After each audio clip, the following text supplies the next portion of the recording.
Left versus right. Us versus them.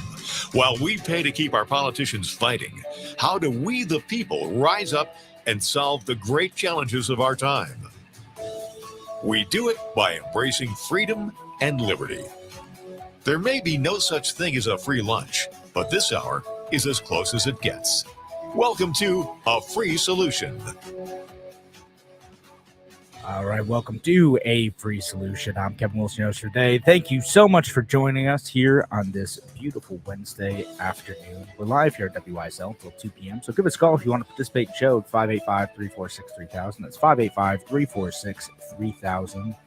And, of course, we're streaming online as well on the Free Solution Facebook page, Free Solution YouTube channel, Free Solution group, and the Kevin Wilson page, Kevin Wilson Twitter account.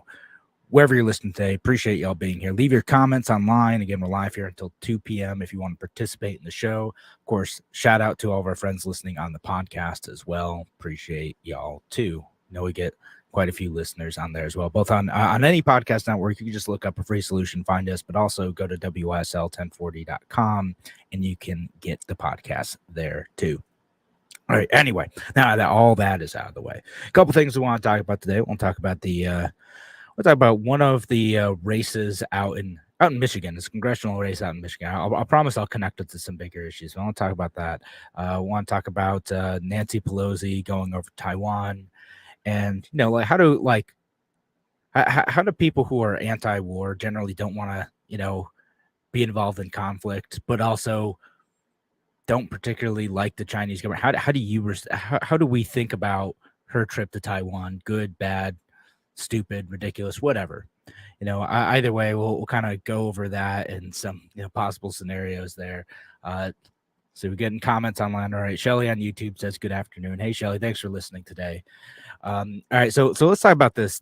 I want to talk about the congressional race first, right? The one out in Michigan. There's a guy that I kind of like that. It's actually Justin Amash's old district. Justin Amash, of course, being the only ever elected libertarian that was in Congress. He switched parties. He wasn't elected as libertarian, but he switched over to the Libertarian Party, was in Congress for a year after he switched, and then he didn't run for re-election. And he kind of saw the writing on the wall, saw where things are going, I think, and decided to step back, and not just because he didn't feel like he could win that election, which is almost also certainly true, but also because he's worried that the process itself in Congress is fundamentally broken. In fact, we had him on this show, well, back when it was called Radio Free New York, we had him on this show to talk about that, and some of his thoughts around the Libertarian Party running for president, problems with Congress itself, lots of reasons, and great stuff. Again, make sure you follow him for kind of an insider look on why it's tough for libertarian policy to get through Congress. But this guy replaced him, who was pretty good, is a dude named Pete Meyer. I mean, he's kind of libertarian-ish, maybe not as libertarian as Justin Amash, but kind of libertarian-ish, but kind of made Republicans mad because he voted for the second impeachment vote of Donald Trump. He thought that the way he had acted is during January 6th and all the events leading up to it was worthy of impeachment, right? So he voted for impeachment. So kind of made Republicans mad in that area. Yeah, and of course he got a challenge because of that. A dude named John Gibbs ran against him, and he's more of a Trump Republican type. And here's where the thing gets weird, right? Now you'd think Democrats would be like, oh man, we got to make sure this Trump guy, this John Gibbs guy, does not get elected, because Democrats don't like what that kind of nationalist, populist conservatism stands for, right? They go on and on about it. Instead, what they do is they gamble on this. They say, well, we think that guy, John Gibbs, the Trump type, is going to be far more alienating to the types of voters who are going to show up in November. And if the Republicans nominate this guy who's going to alienate voters, that gives a better chance for Democrats to win compared to Pete Meyer, who's a bit more moderate, more libertarian, more anti-government, but in a more appealing way to the people of that district who had, again, elected Justin Amash for 10 years. they thought, well, if he gets through the primary, if he wins the Republican nomination again, Pete Meyer's going to win again. So what did Democrats do? They put a bunch of money towards the Trump candidate. What they started doing is they started running ads that were, they said John Gibbs is like too conservative for Western Michigan, right? And they start running these ads and they show pictures of this guy with Trump and try to associate him with Trump. But they do all these things that on the surface sound like an attack, but are really trying to get this guy associated with Trump in the hopes that voters who like Donald Trump will turn out and vote for this dude. Lo and behold, it worked. John Gibbs won. Now, they have free speech. Ostensibly, this is an attack ad, right? This is, hey, we're just trying to warn voters that this guy who's running in a primary election is very conservative, and you know, we're warning voters about this. So ostensibly, they're building their case for a general election campaign in which they are positioning themselves to be the voice of reason. And this, again, it set aside what you think about Trump or this guy or whatever, right? Like that's their strategy. So this guy wins. What happens next, right? Now, this is not the first time Democrats have done this. They in fact did it in Pennsylvania earlier this year, where there was kind of a moderate Republican and then there's a Trump Republican in that race, and they ended up doing things to boost the Trump Republicans' stature, which ultimately ended up with that Republican winning, and who is now doing better in the polls than the Democratic candidate in the general election. They also did this with Trump himself. A lot of Democrats like Hillary Clinton. Again, maybe I think this is a good thing or it's hilarious because Democrats did this, or you think it's a bad thing, but Democrats ended up supporting Donald Trump because they thought he was so bad. They thought he was going to be so alienating. They were so disconnected from what people wanted in the 2016 election that they, in many ways, supported this guy, both through ridiculous media coverage. They gave Donald Trump just a ton of outsized media coverage in 2016, and by finding other ways to covertly support him in the Republican primaries. So what I'm curious for the folks listening today is how do you feel about this? Is this, again, just funny to you? Is it Democrats manipulating Republican primaries, or Democrats playing with fire? Because they're trying to intervene in primary processes where they elect what they perceive as more fringe candidates, but some of those candidates end up winning too, and they end up kind of pushing good Republicans in some cases out. Maybe you don't like Pete Meyer. I liked him. Maybe you didn't like his impeachment vote. Most of you probably don't have an opinion on him because he's a dude from West Michigan and we're in central Western New York. But I pay attention to libertarian-ish members of Congress, and I'm sad to see him go. So I don't know. I don't know how I feel. Now let me share this comment from Shelley on YouTube. He says, Democrats and Republicans are messing with libertarian elections. It's not the people who consider themselves Democrats or Republicans, but those who are in charge of political parties. Yeah, that's a great point. Again, it's not the rank and file folks. It's not your average Democrats, not your average Republicans who are doing stuff. It's the consultants, it's the DCCC. It's that type of stuff, right? Like these consultants who are like, well, yes, if we just do this, then we think we're going to poll better here. And it doesn't matter how they're messing with the process in any way or putting out ads out in good faith. They have enough money to do this.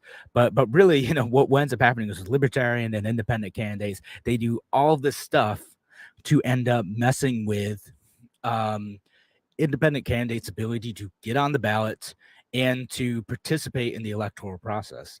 Again, either by preventing ballot access itself, by strong-arming media organizations into excluding third-party candidates. Again, it happened to me. I was invited to one debate when I was running for Congress, and the Republican wouldn't show up. I said, no, I'm not going to show up. And basically, the implied threat was, I'm not going to show up if you invite this guy. And the organization that invited me to debate is like, well, Congressman Relly's not going to show up either unless the Republican shows up, so you don't get to participate in the debate, right? And that's how it works. They do different things to create the illusion that there aren't more choices on the ballot in the election, and it just makes it harder for the message of alternative candidates to get out, right? And again, that's in addition to when the actual money comes in, where you have strange tactics like the Democrats at one point in time in 2016 too, messing with Gary Johnson, and they were worried that he was going to take too many votes from Hillary Clinton. So they started making fun of him and putting out all these videos and spending like millions of dollars trying to mess with Gary Johnson of all people, and end up having the opposite effect. They ended up like some of the Republicans who were considered him saw the videos, and it might have actually driven some of them over to support Donald Trump.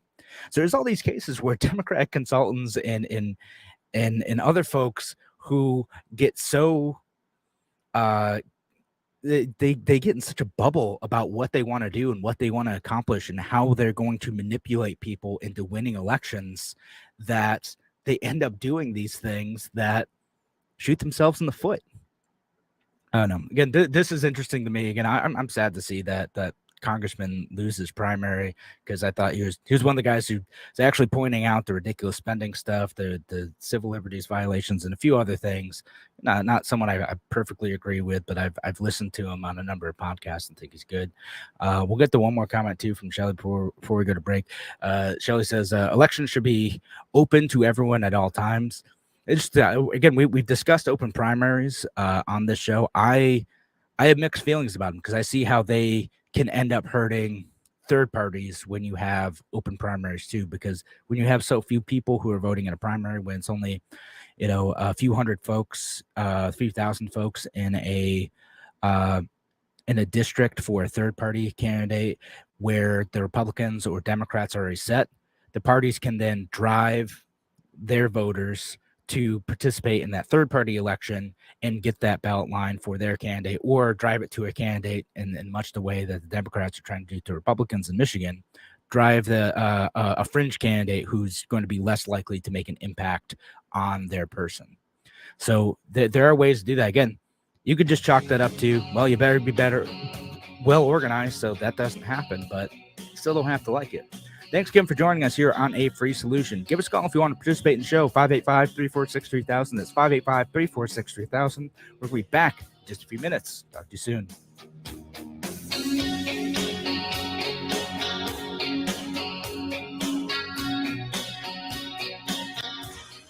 Your business relies on computers and technology to operate. Slow, unreliable networks and servers can cause unplanned downtime and affect your bottom line. The experts at Simple Tech Innovations are here to help. Their preventative maintenance program ensures that your computers and network are kept up to date and monitored for any issues, keeping your business running smoothly. They also help clients achieve HIPAA, PCI, and New York State cybersecurity compliance to keep your network safe and secure. Whatever your business IT needs are, Simple Tech Innovations should be your first call. They've won the Best in Rochester 8 years in a row and have an A+ Better Business Bureau rating. Call them today for a free consultation at 585-200-3182. That's 585-200-3182. Simple Tech Innovations. Hey, this is Kevin Wilson, host of A Free Solution. You ever needed a tool for just one project, but didn't want to spend the cash for something you'd use just once or twice? Well, there's a new tool library in Rochester where you can borrow just the thing you need instead of buying a new one. It's called the Tool Shed from the Southeast Area Coalition, and membership starts at just $25 a year. Use it for home projects or to support your business. Learn more and become a member at seektoolshed.org. That's SEAC toolshed.org. Need to take care of a dental issue but don't have dental insurance? There's a special blessing for you on Saturday, August 13th, called For the Love of God Dentistry. You can get an extraction, a tooth filled, or get a full dental cleaning for free. Be one of the first 150 guests at Grease Family Dentistry, and your choice of a filling, extraction, or cleaning is free. Registration starts at 8 a.m., so be there early, and we'll give you a great reason to smile at the For the Love of God Dentistry event. Go to greasefamilydentistry.com for more information. A Free Solution on the WYSL stations. Hey, welcome back to A Free Solution. I'm Kevin Wilson, your host for today. Thanks again for joining us on this wonderful Wednesday afternoon. Give us a call if you want to participate in the show, 585-346-3000. That's 585-346-3000. Or leave your comments online. We're talking in the last segment about this race out in Michigan, a congressional race. Democrats messing with it. Now, I don't have too much more to say on this other than, again, the open primaries thing, which we got a comment on YouTube about right before we ended the last segment. And I've talked about this before. I'm kind of skeptical of those. I see how things can go wrong. Part of me wants to do it because, like, I live in the city of Rochester. I am enrolled as a libertarian, but I cannot participate in most of the elections for my local offices because they're all Democrats. And even when there are Republicans running, I know that there's a high chance that the Democrats will end up winning. I could vote in the general election, but I don't have much say over the primaries where most of the fight takes place for city council seats or mayoral elections or any of that stuff, right? There are other communities that are totally opposite. So I get it. I get the open primary process, but I can also see where that can go wrong. And to kind of play out the scenario where that might have happened in a similar way in that Michigan congressional district is they could have ran those same types of ads pointing out that the guy who ended up winning, John Gibbs, was too conservative, and then kind of quietly encourage the Democratic voters, hey, we already got our election locked up. Go vote in this for that guy so that we can end up winning this race. Again, there are Democrats who did that with Trump. They thought that he would end up tanking the Republican Party and it would be Democratic majorities for a long time. Like, they were so gosh darn sure of themselves that, gosh, if they just do this thing, if they get this, one guy who's out of touch like Donald Trump and he's so out of touch with the people, then surely they will have a Ronald Reagan style victory, 49 states, totally crush it. No, that's not what happened. They lost. They're playing with fire and they lost. And now they end up electing people that they claim to dislike even more than the moderate Republicans. Good. That's not my comment. I mean, I've kind of made my position known on populism and whatnot, but that is the Democratic strategy backfiring. And those same brilliant minds want to control your lives too. So keep that in mind. That's not a recommendation to vote for or against them. Just keep in mind when you have those types of strategists who are now running our country and how well that might go. Speaking of which, I did want to talk about the Nancy Pelosi going over to Taiwan, and I'm a little bit split on this, right? On the one hand, right, I do not like the Chinese government. They're bad. I think that we should acknowledge like how bad they are. There's the treatment of more recently the Uyghurs, but also the Tibetans way back when too. There's literally a genocide and cultural erasure going on of their minority populations as they try to force them to be into their narrow definition of what Chinese means to them. And their monitoring of social media, the way in which individual rights are not respected over there, the way in which they manipulate and trap countries using promises of infrastructure development and use that as a means to be able to control developing nations moving forward and to spread their sphere of influence across the globe. It is not a good thing. It is absolutely not a good thing. And then in relation to Taiwan specifically, it's interesting because if you're not like just a super quick overview of that history is when the whole communist revolution thing happened, the Republican forces, they fled to Taiwan. And again, they were kind of an authoritarian government for a while, just not communist, but now they're a little bit more democratically inclined officially, right? It's still part of the still part of the People's Republic of China, right? Like officially, that's what their government claims, but on a practical level, they kind of operate as an independent nation and see themselves as an independent nation, right? So they see themselves as, the Republic of China. They are the legitimate legacy government that existed prior to Mao's revolution, and kind of comport themselves as such, right? But in so doing, because there is, again, this island that is, for all intents and purposes, acting as an independent country. They trade differently than China. They have their own quasi-official diplomatic relations distinct from China.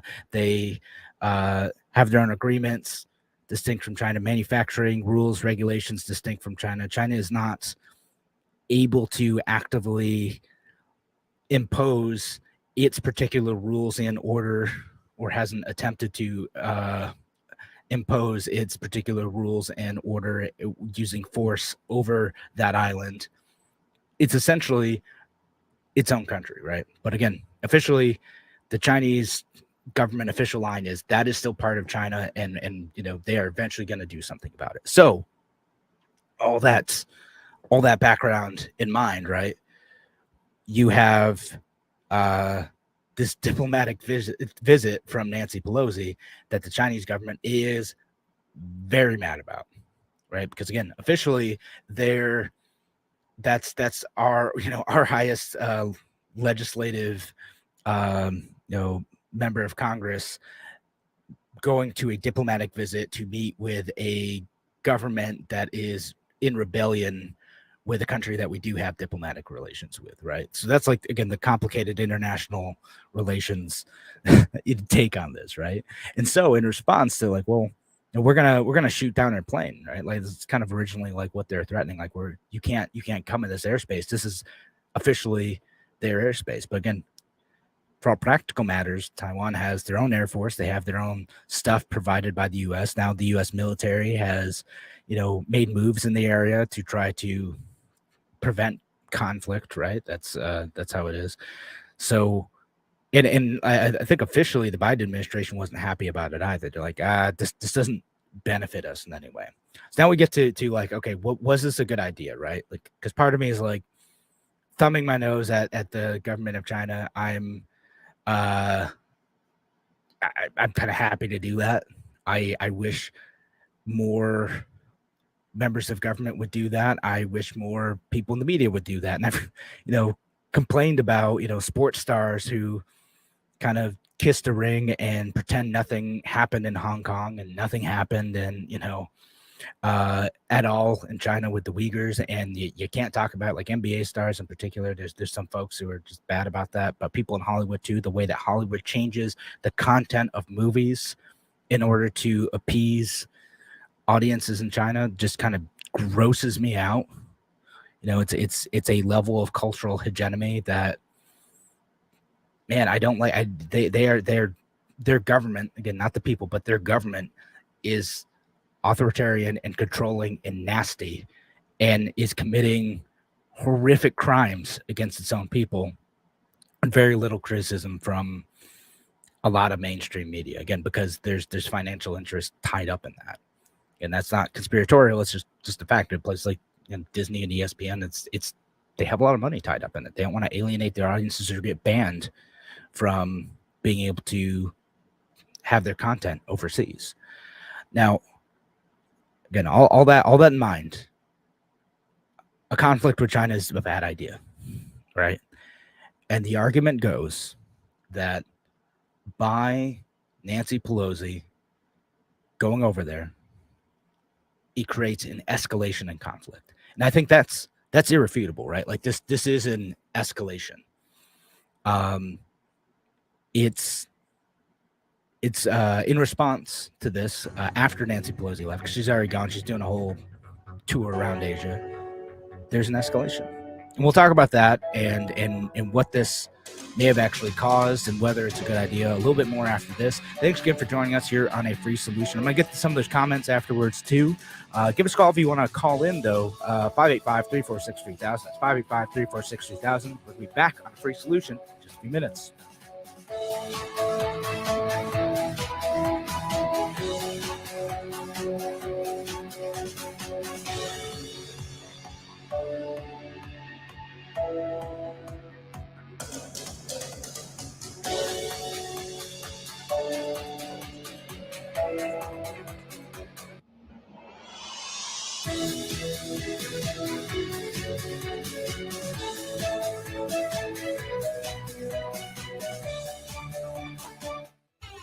Celebrating 35 years. WYSL. AM 1040 Avon Rochester, FM 92.1 Rochester, and FM 95.5 Spencerport. Here's the latest forecast from the News 10 NBC Weather Center for tonight. We're looking at mainly clear skies. Going to be a little warmer, more humid tonight. Temps will generally stay in the 70s on Thursday. Hazy, very warm, more humid. Temperatures 80s to near 90. Will be a chance for a shower, thunderstorm, maybe a brief downpour. Same setup for Friday. 80s, kind of muggy with a couple of showers or a thunderstorm. I'm Rich Cornelia, WYSL. WYSL. Come to the Lima Crossroads Festival August 4th through 7th. Thursday the 4th is the town-wide parade at 6 p.m. Thursday are also fundraiser concerts with Bonfire, the AC/DC tribute band, at the East Tent, sponsored by Bears Playgrounds, where donations are encouraged. The West Tent has J.P. Soar's Gypsy Blue Review featuring Ann Harris, with tickets available from Fanatics. Money raised at both concerts goes to fund the festival, Mercy Flight Central, and Teresa House. Friday night is free music featuring the Nile Singers and the Pete Griffith Group. Saturday starts at 8 a.m. with breakfast. The BCW Trio plays at 10 a.m. along with Crafters, Kids Carnival, Bounce House, Bungee Trampoline, Human Car Wash, food vendors, Balloony Sandwiches, our new balloon artist, the Petting Zoo, and the Old Time Jail. The bed races are at 1 o'clock, followed by free music with Owen Eichens and Pat Harrington, the Ayers Brothers, Patty Parks Band, Random Accents, Kara Granger Band, Grosh, Peter Karp Band, the Coupe de Villes, and an open jam hosted by Pete Griffith. Sunday starts at 9 a.m. with church under the West Tent and the Rib Cook-Off. At noon, there are craft and food vendors, Balloony Sandwiches again, the Mercy Flight Central training helicopter, the Star Wars obstacle, the Teen Charity Cornhole Tournament, the massive 4-person photo chair, and a craft wine and beer tasting. The free music is at 12:30 p.m. with Dan Schmidt and the Shadows, Luca Foresta and the Electro Kings, Steve Grills and the Roadmasters, Lion Eyes and Eagles Tribute Band, Rockin' Johnny Burgeon Band, and the Devil's Pension.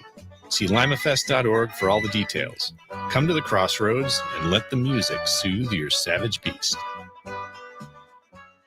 Why do businesses choose to move their website from Wix and Squarespace to SimpleTech Innovations? Maybe it's their excellent customer service or attention to detail. Maybe it's their ability to give a truly customized solution. Or perhaps they just like the fact that SimpleTech is a local small business that builds great relationships with its clients. Whatever the reason may be, you can rest assured knowing that the local team at SimpleTech has your best interest in mind when building or updating your website. They're hands-on and love helping customers achieve their goals. But don't take my word for it. They've won the best in Rochester 8 years in a row and have an A+ Better Business Bureau rating. If your website doesn't match your dreams or isn't achieving your goals, give the professionals at SimpleTech Innovations a call today for a consultation at 585-200-3182. That's 585-200-3182. SimpleTech Innovations.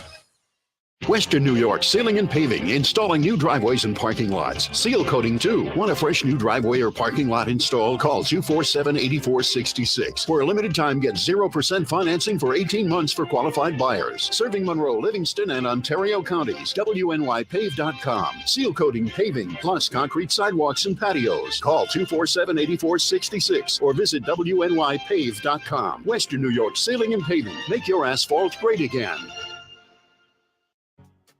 Nichols is the go-to electric and plumbing choice in Rochester and the surrounding area since 1984. That's why you can count on Nichols to give you peace of mind when installing a standby generator for your home. From gas lines and electrical to connecting to your home's current service, Nichols quality workmanship provides you a complete install solution. Voted Rochester's #1 electrical company with over 700 5-star reviews on Google.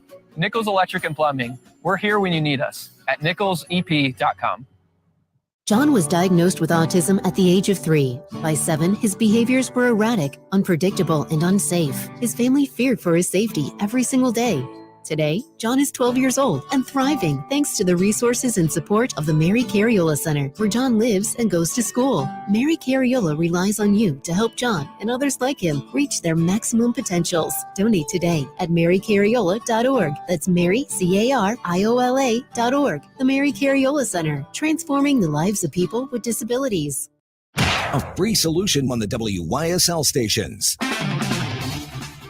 Welcome back to A Free Solution. I'm Kevin Wilson, host today. Thanks again for joining us. We're live here at WISL until 2 p.m. Give us a call if you want to participate in the show, 585-346-3000. That's 585-346-3000.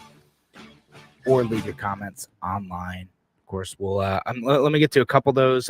Patty on Facebook says, will the USA ever not be at war in military action or leading tactical maneuvers ever? Almost 250 years at war with some place. It goes on to say only 15 years out of the entirety of 244 years the United States has been in existence have been peaceful. Only 15 years without conflict. Yeah, I mean, it's the United States is always getting involved somewhere. Again, not just the major wars, but like the small stuff in between, and that's kind of been the history of our country. Unfortunately, there's always a reason getting conflict, and I'm inclined both from a moral and financial perspective to say like war is not just in most circumstances, and there are a lot of conflicts in which the United States could have and should have stayed out of, and this is one where we might have an opportunity to avoid conflict.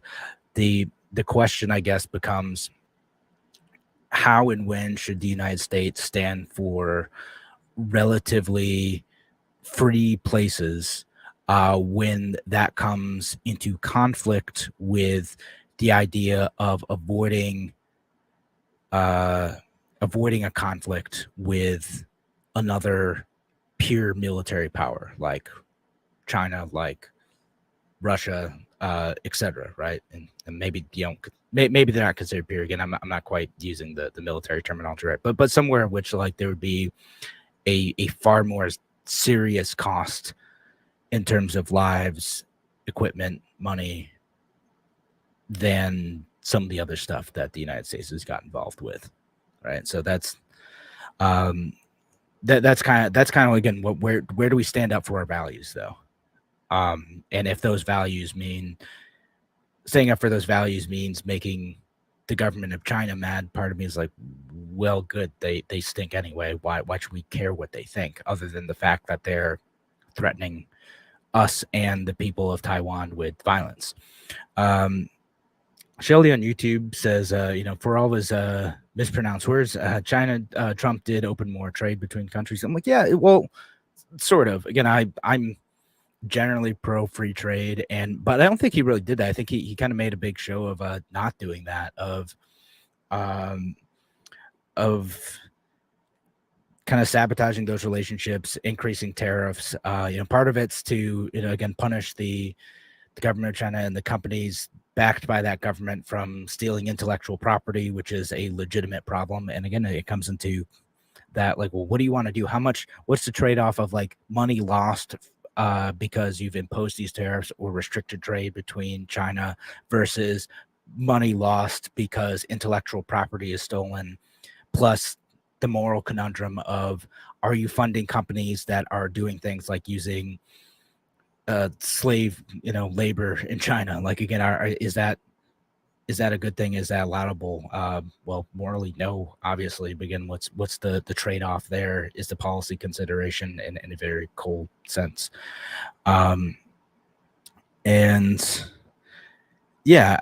again, getting back to kind of the core issue though, right, is again, does So when those values come into conflict, when those values of like, do we stand up for a country, or a territory that is trying to assert its independence and have something that is closer to the values that the United States at least outwardly shares, right? Again, the constitutional republic type of style of government, respect for individual rights, free trade, etc. Right? Like, if you have a country that's closer to that, and standing up for those values, ends up running afoul of your other goal of staying out of conflict, what do you do? Again, we can't totally pull the blame away from the government of China for this, because they're escalating again. Because Nancy Pelosi has simply gone on a diplomatic visit. I know that's important. I'm saying simply kind of casually, but she's gone on a diplomatic visit to this country. They've, now gone into what Taiwan considers its airspace, and they've been kind of doing this for a while, right? They've been kind of running all these drills in which they just a little bit go into the airspace and kind of get the military of Taiwan going, is this real? Do we confront this, or do we back down?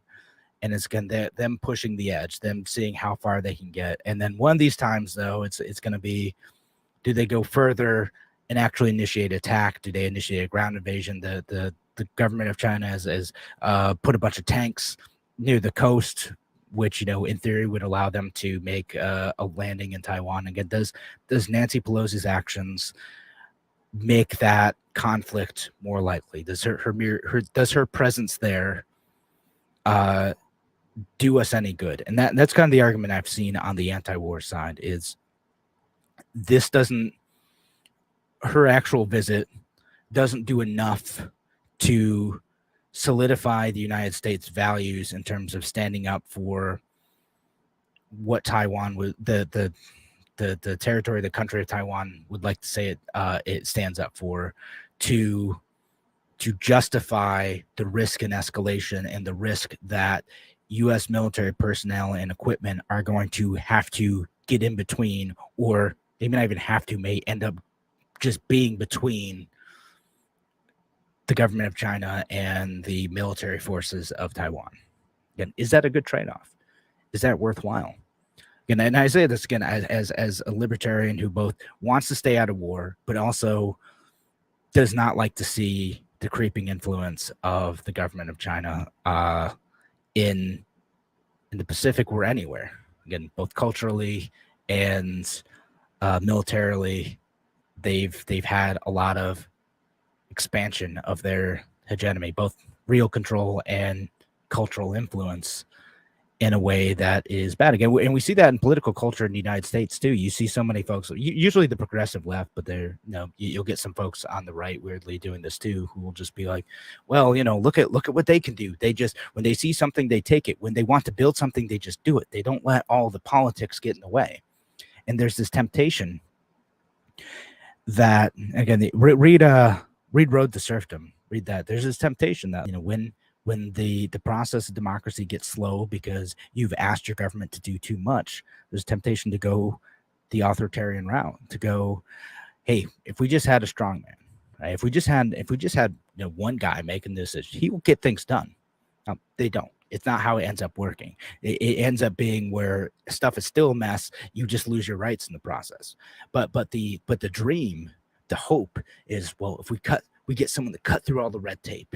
We just say, forget about all the the little governments, the squabbling political parties, the bureaucracies, all that stuff, and we just do stuff.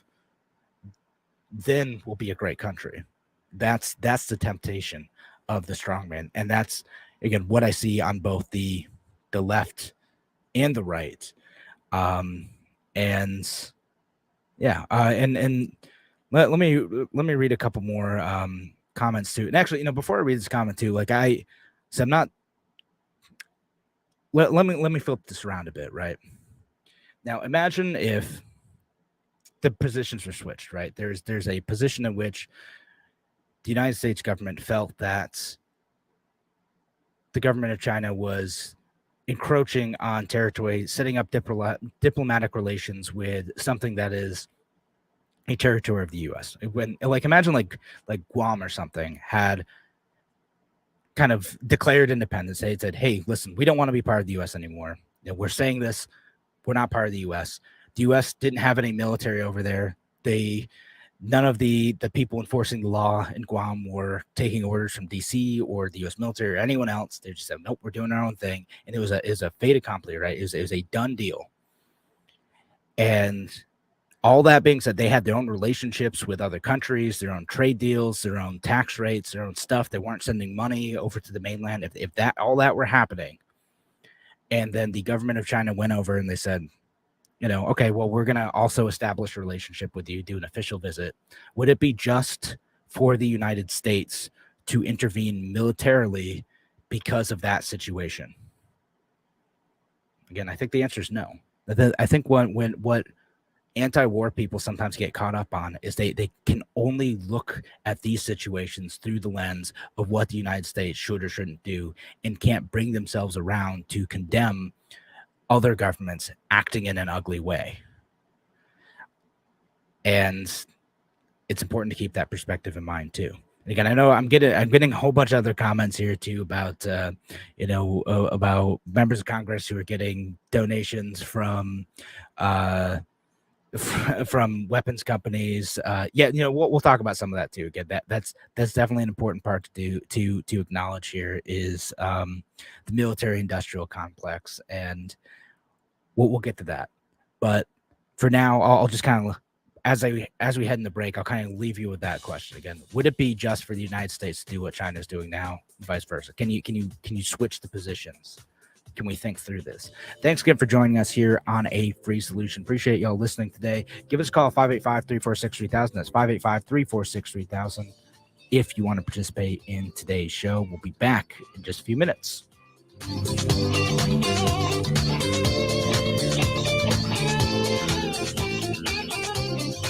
Why do businesses choose to move their website from Wix and Squarespace to Simple Tech Innovations? Maybe it's their excellent customer service or attention to detail. Maybe it's their ability to give a truly customized solution. Or perhaps they just like the fact that Simple Tech is a local small business that builds great relationships with its clients. Whatever the reason may be, you can rest assured knowing that the local team at Simple Tech has your best interest in mind when building or updating your website. They're hands-on and love helping customers achieve their goals. But don't take my word for it. They've won the best in Rochester 8 years in a row and have an A+ Better Business Bureau rating. If your website doesn't match your dreams or isn't achieving your goals, give the professionals at Simple Tech Innovations a call today for a consultation at 585-200-3182. That's 585-200-3182. Simple Tech Innovations. Hey, this is Kevin Wilson, host of A Free Solution. You ever need a tool for just one project, but didn't want to spend the cash for something you'd use just once or twice? Well, there's a new tool library in Rochester where you can borrow just the thing you need instead of buying a new one. It's called the Tool Shed from the Southeast Area Coalition, and membership starts at just $25 a year. Use it for home projects or to support your business. Learn more and become a member at seektoolshed.org. That's SEAC toolshed.org. Need to take care of a dental issue but don't have dental insurance? There's a special blessing for you on Saturday, August 13th called For the Love of God Dentistry. You can get an extraction, a tooth filled, or get a full dental cleaning for free. Be one of the first 150 guests at Grease Family Dentistry, and your choice of a filling, extraction, or cleaning is free. Registration starts at 8 a.m., so be there early and we'll give you a great reason to smile at the For the Love of God Dentistry event. Go to greasefamilydentistry.com for more information. A Free Solution on the WYSL stations. All right, welcome back to A Free Solution. I'm Kevin Wilson, your host today. Thank you so much for joining us. Thanks for folks who are commenting, and we have a caller online too, but I'm gonna get to him in just a second. I want to read these comments, and I'm gonna get to our caller.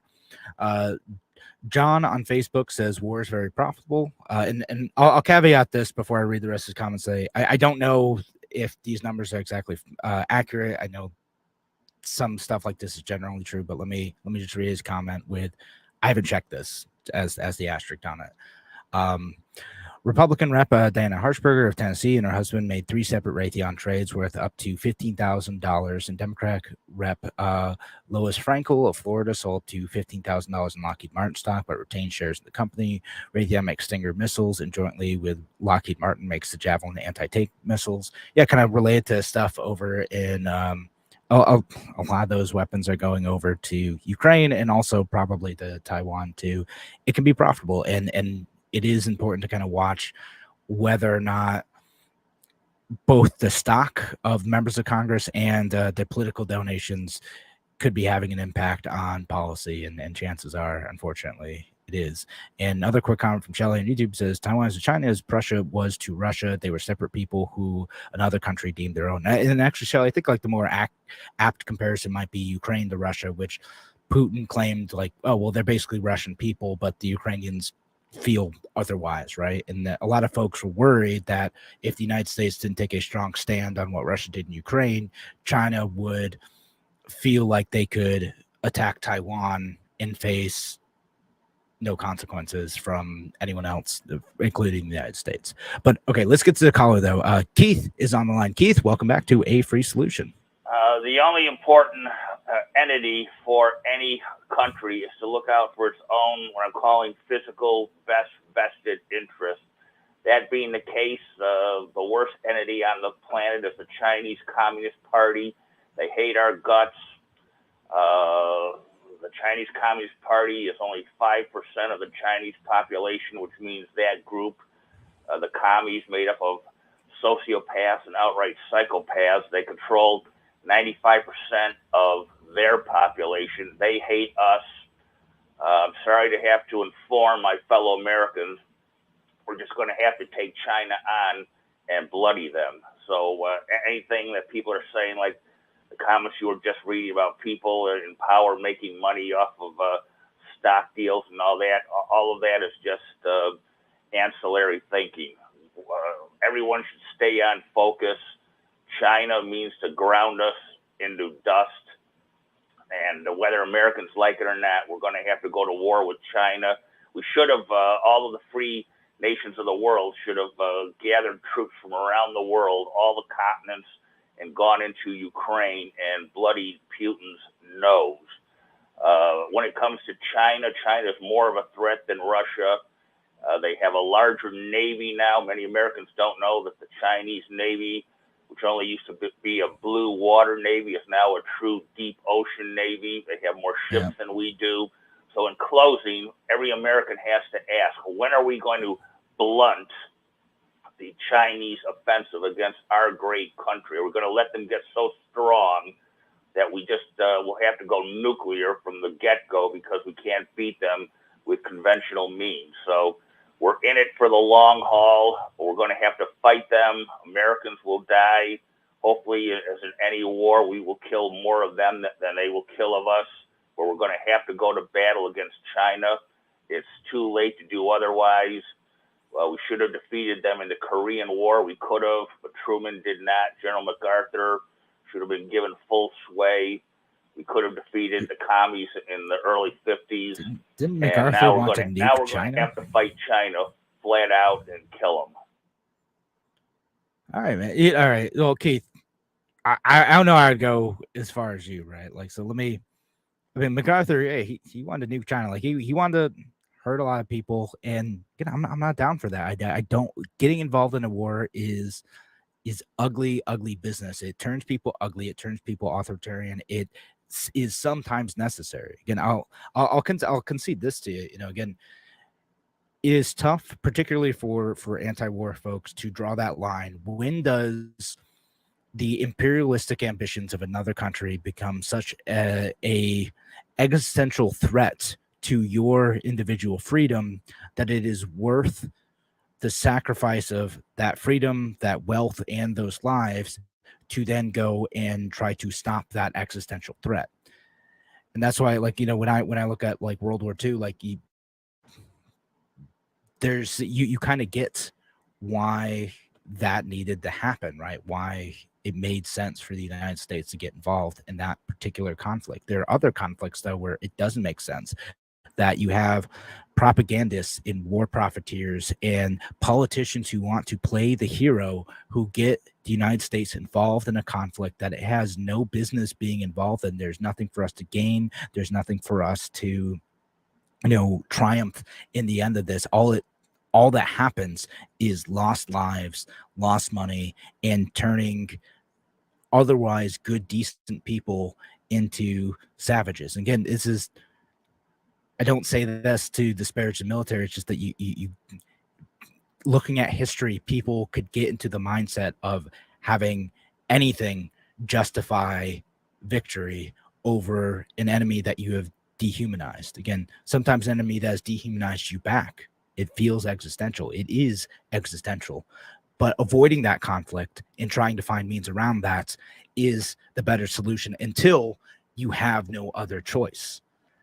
And at this point, I think we do still have another choice. There are ways in which we can claw back the cultural influence of the United States, the cultural influence of, individual freedom, individual liberty, and find ways to break through the hegemonic control that China's trying to assert over many countries in their sphere of influence, but really around the world. But at some point in time, we don't have that time. Keith, you still on? We don't have that time. We ran out of time a long time ago. The final answer is there are good guys and there are bad guys. The United States, which too many Americans today don't want to admit, we are the good guys. The Chinese commies flat are the bad guys. That means we win insofar as we understand fully as Americans. We have our faults. We have our shortcomings. We all know this as adults, but we're still the good guys.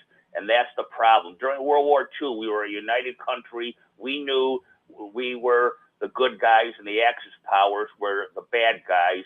Too many Americans today, they want to hem and haw at every little fact, and they get lost in the big picture. The big picture is China wants to take us down fully and control the world. We as the good guys can't allow that. That means we destroy the bad guys before the bad guys destroy us, the good guys. That's the answer. Okay. Again, I don't think it's that zero sum. I think a weakened United States hurts China because they make a lot of money off of us. They do. Like, again, it's what it is. They make a ton of money off of buying stuff in the United States. They can't be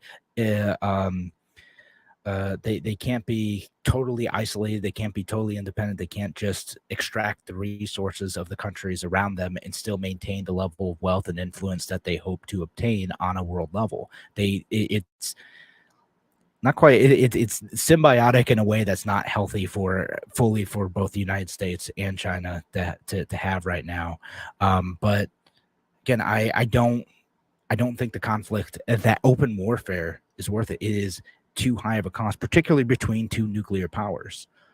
But we do need to stand up somewhere. Again, I'm not totally dismissing your point, Keith. I think we might just differ on whether or not we've reached the point of no return. And again, as you said, Keith, too, like that, only a small percentage of the country is political. Most of the country, 95%, they're just trying to get along. They're just living their day-to-day lives. And there would come a point in which they would realize too that conflict is bad for them as well. It's going to be bad, ugly warfare that destroys their homes, their families, their communities, and they don't want that either. All right, but Keith, I do appreciate the call. We are running out of time for the show, but I do appreciate that. And I know I got other comments online too, John, who's pointing out more Lockheed Martin shares and whatnot too, and from Marjorie Taylor Greene, Republican in Georgia, and others.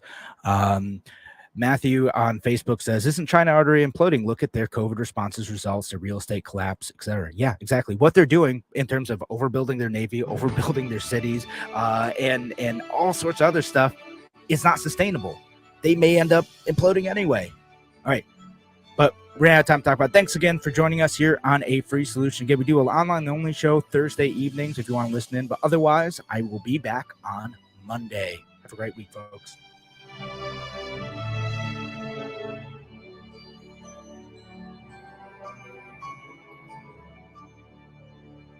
Imagine a place where we focus on what makes us alike, not what makes us different. A place where joy and laughter